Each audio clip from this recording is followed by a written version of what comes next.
जय जगन्नाथ सांग मैंने आपण मानक मो मिनी ब्लॉग को स्वागत जनाउछि। माँ घर को आसला परठो मु सबुदिन कहूँ माँ टिके काकरा पिठा बनेदेव काकरा पिठा बनेदेव किंतु घरे जेहेतु नड़िया नथिला काकरा पिठा हेई पारु नथला। काली हाटरू आसला नड़िया तापर मु भाबिली टिके काकरा पिठा बनेबा। मोर तो जो काकरा पिठा आउछि कोन कहिबी सांग माने माँ को हाथ थियारी खाइबा काहाकू बा पसंद हबो कहिले।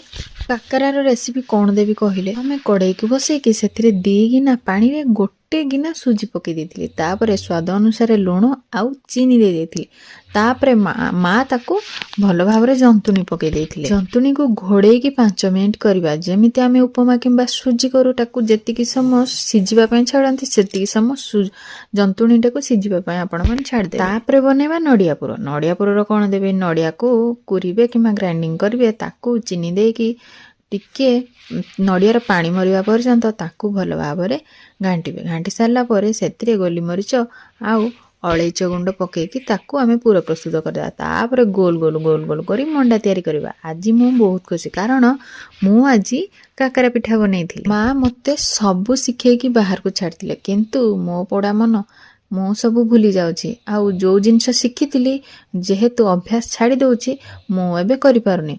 तेणु आज जेहेतु काकरा को मु साइज गढ़ी मो आज बहुत खुशी। सासु बहु जिते काकरा को गढ़ी सारू माँ मो हाथ में जिते प्लेटा को धरई देले मु एते खुशी हो गली जेहेतु आज थिला पौष पूर्णिमा टा आज एक्चुअली ओरिजिनल पौष पूर्णिमा भले लागुतिला माने घरटा गोटे पूरा पूरा लागुतिला। तापर भाबिली काकरा तो छणाछणी हेई गला बापा को टिके खाइबा को देई देली। कृषु तो मोर टोटाली से खाइलानी। भाबिली मीठा मीठा कौन खाइबे सेथिरे टिके बैगणी छाणी देइथिली बेसन को भल भाबरे घोळेई देकी फेंटिकी ताको बैगणी टिके छाणी देइथिली। तापर झियो पाई टिके आलू सहित बेसन ताकू गोळेकी छाणी देली।